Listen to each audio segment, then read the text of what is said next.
Salut, j'espère que tu vas bien.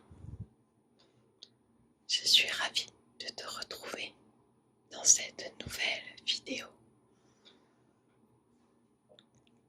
Aujourd'hui, le thème est particulier puisque nous sommes le jour de la poésie. Donc, j'ai prévu de vous lire de la poésie pour cette journée spéciale. J'espère que ça vous conviendra. Le premier poème que j'aimerais vous lire s'appelle Le Zénith, écrit par Sully Prudhomme pour les victimes de l'ascension du ballon nommé le Zénith. Il est assez long.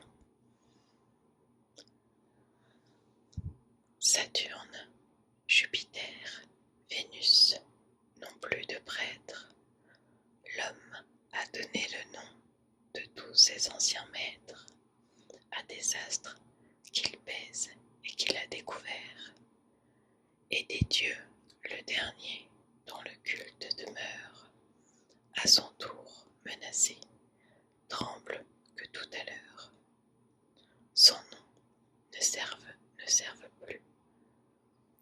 Son nom ne serve plus qu'à nommer l'univers. Les paradis s'en vont dans l'immuable espace. Le vrai monde élargit les pouces ou les dépasse. Nous avons arraché sa barre à l'horizon, résolu d'un regard l'empirer en poussière et chasser le troupeau des idoles grossières, sous le grand fouet d'éclairs que brandit la raison. Nous savons que le mur de la prison recule, que le pied peut franchir les colonnes d'Hercule. Mais qu'en les franchissant, il y revient bientôt, que la mer s'arrondit sous la course des voiles, qu'en trouant les enfers, on revoit des étoiles. Quand l'univers tout tombe, et qu'ainsi rien n'est en haut. Nous savons que la terre est sans pilier ni dôme, que l'infini l'égale au plus chétif atome, que l'espace est un vide ouvert de tous côtés, abîme où l'on surgit sans savoir par l'où on entre, dont nous fuit la limite et dont nous suit le centre, habitacle de tout, sans laideur ni beauté. Que l'homme, fier néant, n'est qu'un des parasites d'une sphère oubliée entre les plus petites, parasite à son tour des grains d'or du soleil, qu'à peine pesons-nous aux balances du gouffre, et que le plus haut cri de notre chair qui souffre s'y perd comme un vain songe au fond d'un noir sommeil. Eh bien, quoique l'azur ait déçu nos sondages, nous lui rendons encore un vieux reste d'hommage.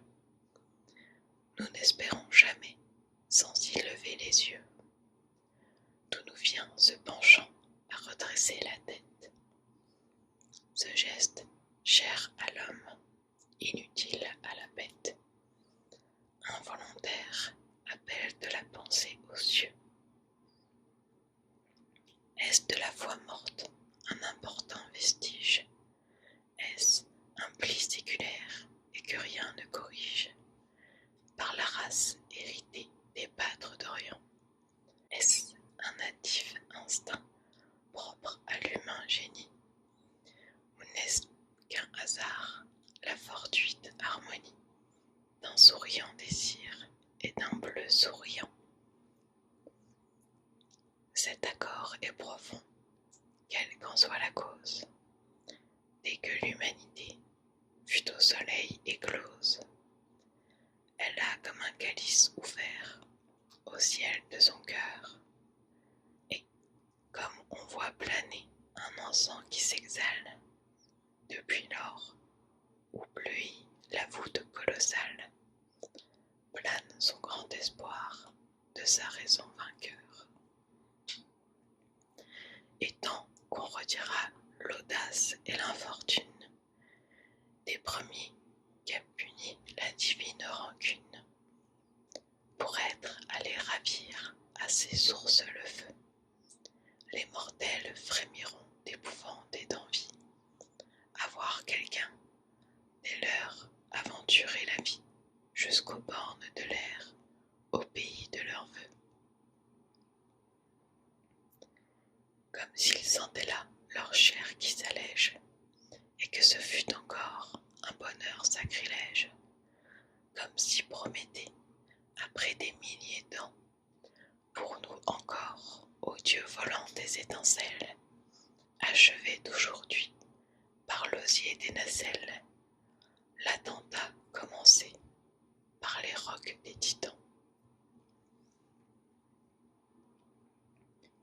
Élevez-vous, montez, sublimes argonautes, au-dessus de la neige, à des blancheurs plus hautes, aussi loin que se creuse à l'atmosphère un lieu, où monte le souci du front des astronomes, où monte le soupir du cœur des plus grands hommes, plus haut que nos saluts, plus loin que notre adieu. Les câbles sont rompus, tout à coup, seul et libre, le ballon qui poursuit son fuyant équilibre s'engouffre par l'espace aussitôt dévoré, dans un emportement qui rassemble à la joie, plus prompte que le faucon sur l'invisible proie. Il s'élance en glissant vers son but ignoré. Où vont ceux que ravit l'impétueuse allure de cette étrange nef pendue à sa voiture, sans gouvernail ni proue, en une mer sans bord, au gré de tous les vents, traînés à la dérive, ne songe-t-il qu'attendre où nul vivant n'arrive, navigueur lancé pour n'atteindre aucun port? La foule ardente et fruste aux surviers l'encelade, dans leur ascension n'aime que l'escalade, les admire en tremblant et ne les comprend pas, s'ils ne sont point partis pour mordre à l'ambroisie et voir en son entier la nature éclaircie. Quel but, dit-elle, atteint ce formidable pas?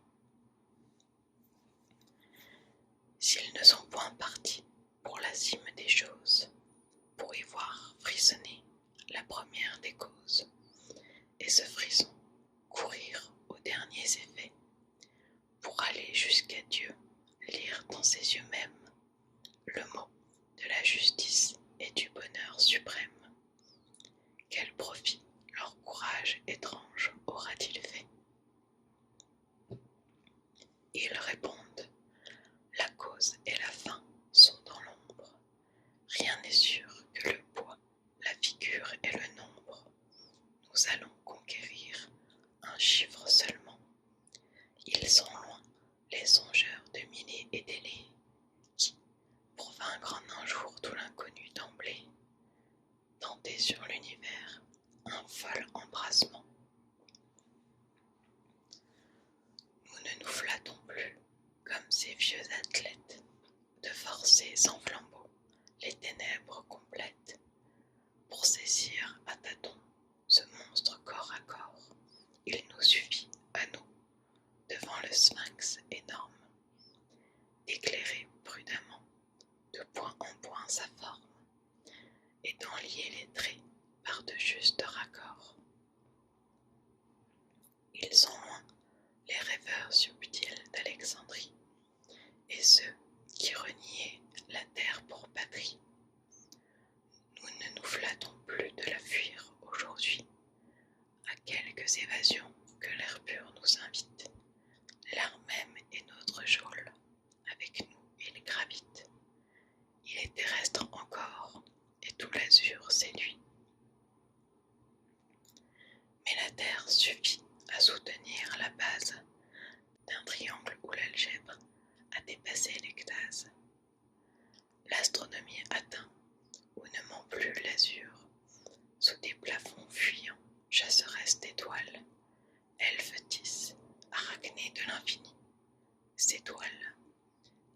de monde en monde, un fil sublime et sûr. Monter pour redescendre avec la même charge, nos corps lourds n'auront plus que faire un pas plus large, un orbe un peu plus haut sur le sol rampant, mais nous aurons du moins goûté à la certitude, ce qu'en vain demandaient les pères de l'étude, à leur front isolé qu'ils s'en allaient frappant. Et peut-être plus tard, si la pensée humaine touche au fond du mystère en tirant sur sa chaîne le chiffre sans éclat qu'au ciel nous aurons lu, longtemps enseveli comme une valeur nulle, doit surgir glorieux dans l'unique formule. Tout le problème entier sortira résolu. Ils montent, le ballon qui pour nous diminue, fait pour eux s'effacer les contours de la nue, s'abîmer la campagne et l'horizon surgir, grandissant comme on voit sur une mer bien lisse, que du bout de son aile, une mouette plisse. Autour du point troublé, les rides s'élargirent. Les plaines, les forêts, les fleuves se déroulent, les monts humiliés, en s'allongeant, s'écroulent. Le cœur semble se faire, à la merci des cieux, un berceau du péril, dont pourtant il frissonne, et regarde sombrer tout ce qui l'emprisonne, avec un abandon grave et délicieux. Il monte, épiant l'échelle où se mesure l'audace du voyage au déclin de Mercure, par la fuite du lest au ciel précipité, et cette cendre éparse, un moment radieuse, retourne à se mêler à la poudre odieuse de nos chemins étroits que leurs pieds ont quittés. Depuis que la pensée, affranchissant la brute, a découvert l'essor dans les lois de la chute, et su déraciner les pieds humains du sol, l'homme a hanté des airs que nul oiseau explore, mais il n'avait jamais osé encore une aussi téméraire envergure à son vol. Pourtant, ils n'ont pas peur. La vérité suscite au plus timide front que son amour visite une sereine audace à l'épreuve de tout. Immuable, elle inspire à ses amants sa force, et quand, de ses yeux, on a suivi l'amorce, affamé de l'atteindre, on vit et meurt debout. Il goûte du désert l'horreur des libératrices, mais si vite arrachée à sa ferme nourrice, la chair tressaille en eux par un instinct d'enfant, serrant l'osier qui craque et n'osant lâcher prise.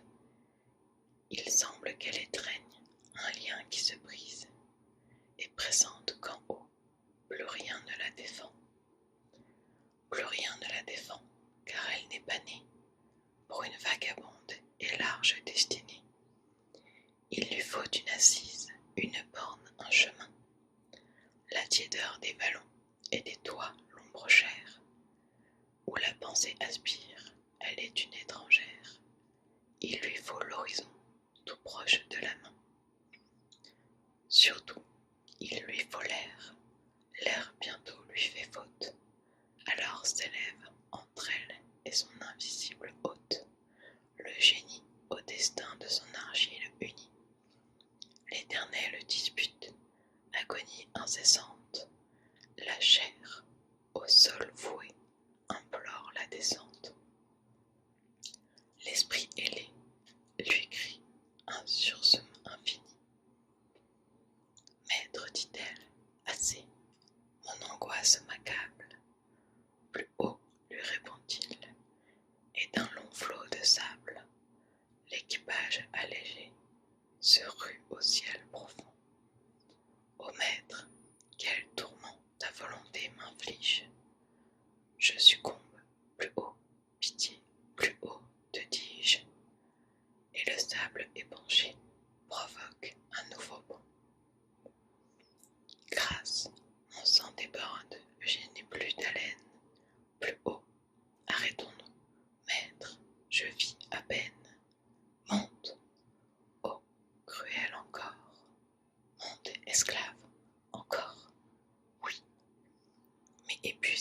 Enfin la chair plie et s'affaisse, et comme un feu sacré dont se meurt la prêtresse, l'esprit abandonné s'abat évanoui. L'esquive, indifférente au fardeau qu'il balance, poursuit alors son vol dans un entier silence, désemparé du cœur et du génie humain, tandis qu'en bas s'agite une oublieuse foule, dont la moitié s'enivre et l'autre moitié roule, le rocher de Sisyphe où s'écorchent ses mains. Ô fortune de l'homme, où jouir sans noblesse, où, noble, ne tenter qu'un essor qui ne blesse, où rire sans grandeur, où grandir et pleurer. S'il embrasse la terre, il appétit sa joie. S'il la chasse du pied, l'abîme l'y renvoie. Il ne peut pas sortir et n'y peut demeurer, car ni les fleurs d'un jour, ni les fruits qui se tachent, ni les amours qu'on pleure ou qu'on trahit n'attachent. Tous ceux que l'idéal caresse et mord au front, et s'ils veulent bondir au bleu qui les fascine, ils sont si rudement tirés par la racine que beaucoup en sont morts et combien en mourront. Et c'est pourquoi ceux-là, ceux que l'infini hante, et qui sont bien vraiment l'humanité souffrante, si l'on souffre le plus par le plus grand désir, sentiront fuir toujours leur cœur et leurs pensées avec cette nacelle éperdument lancée, et, devant sa détresse, un frisson les saisir.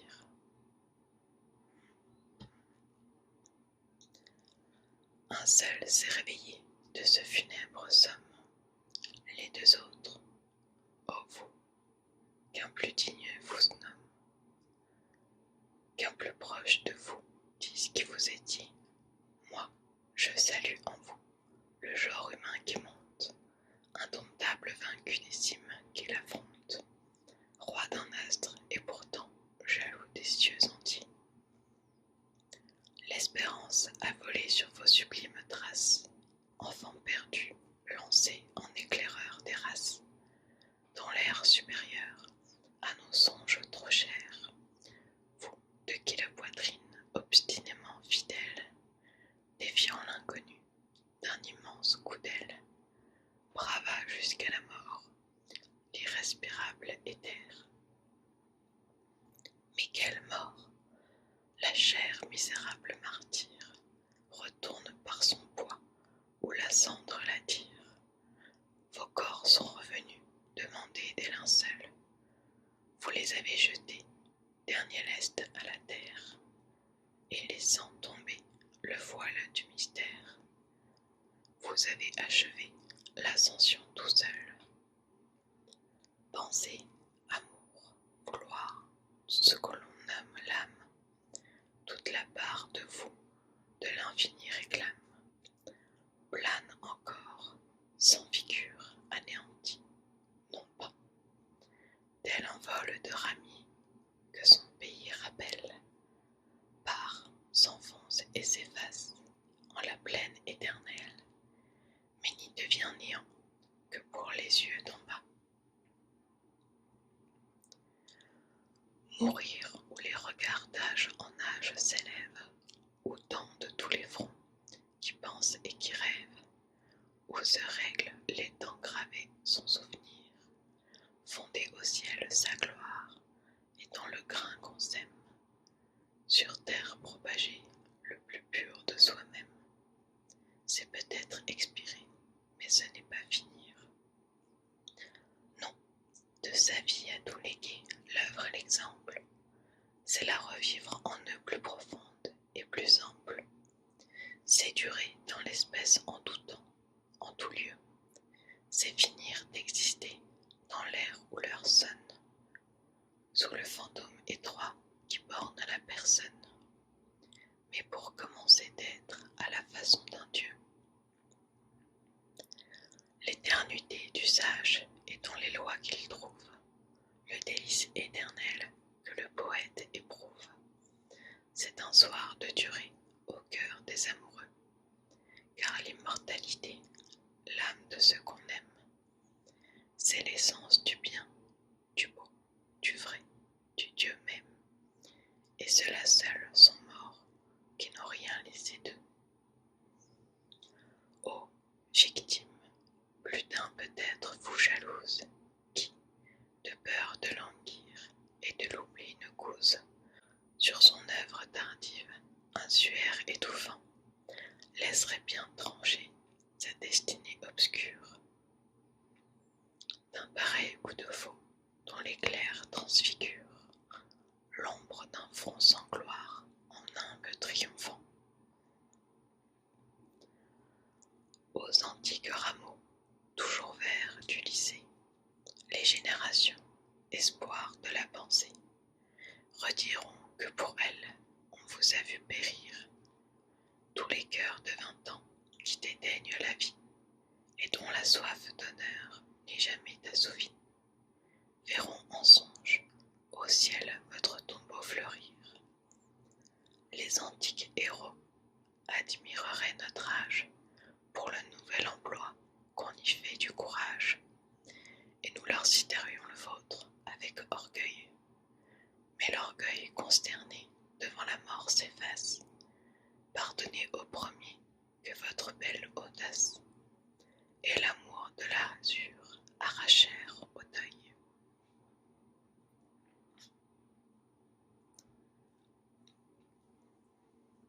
C'est un poème très long. Les prochains seront plus courts. Le deuxième poème que je voulais vous lire est un extrait des poèmes saturniens écrits par Paul Verlaine. Et ces tout petits poèmes se nomment Après 3 ans.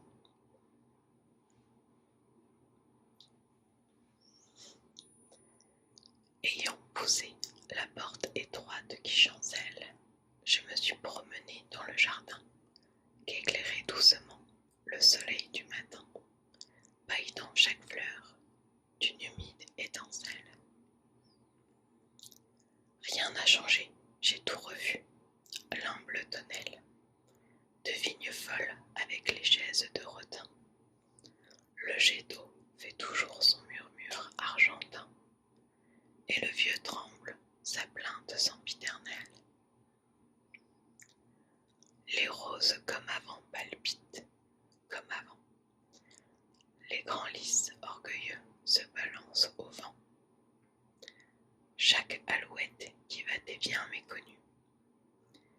Même j'ai retrouvé debout la Véleda, dont le plâtre s'écaille au bout de l'avenue, grêle parmi l'odeur fade du réséda.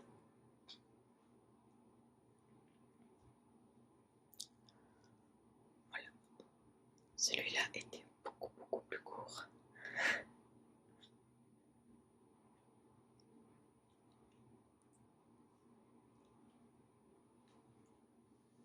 Je vais vous en lire un troisième.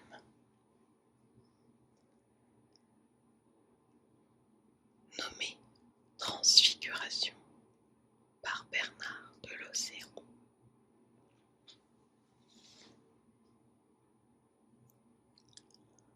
Le soir qui vient de la rive, qui dans ta clarté s'avive, reflète dans tes yeux une lumière où se lève l'absence étrange qui rêve, la lueur pâle des feux. Que le sombre apte à frémir élève immense soupir quand tes regards sont pareils aux étoiles luminescentes qui s'élancent éblouissantes dans la blancheur des soleils.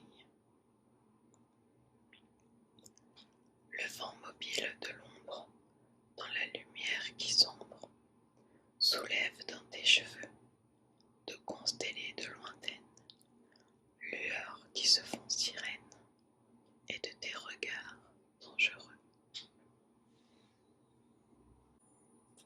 Voilà, c'était très court.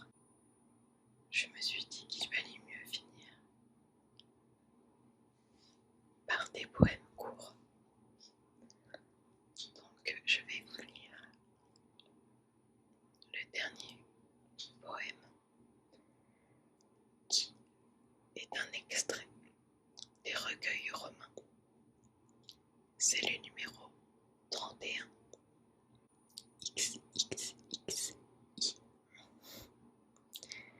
Et ce poème a été écrit par Joachim du Bellay. Beaucoup le connaissent, celui-là, je pense. Heureux qui, comme Ulysse, a fait un beau voyage, ou comme Zestuy, là qui conquit la toison, et puis est retourné, plein d'usage et de raison, vivant entre ses parents le reste de son âge. Quand revoirai-je, hélas, de mon petit village, fumer la cheminée, et en quelle saison revoirai-je le clos de ma pauvre maison, qui m'est une province et beaucoup d'avantages. Plus me plaît le séjour qu'ont bâti mes aïeux, que des palais romains, le front audacieux. Plus que le marbre dur me plaît l'ardoise fine, plus mon Loir gaulois que le Tibre latin, plus mon petit Liré que le mont Palatin, et plus que l'air marin, la douceur angevine.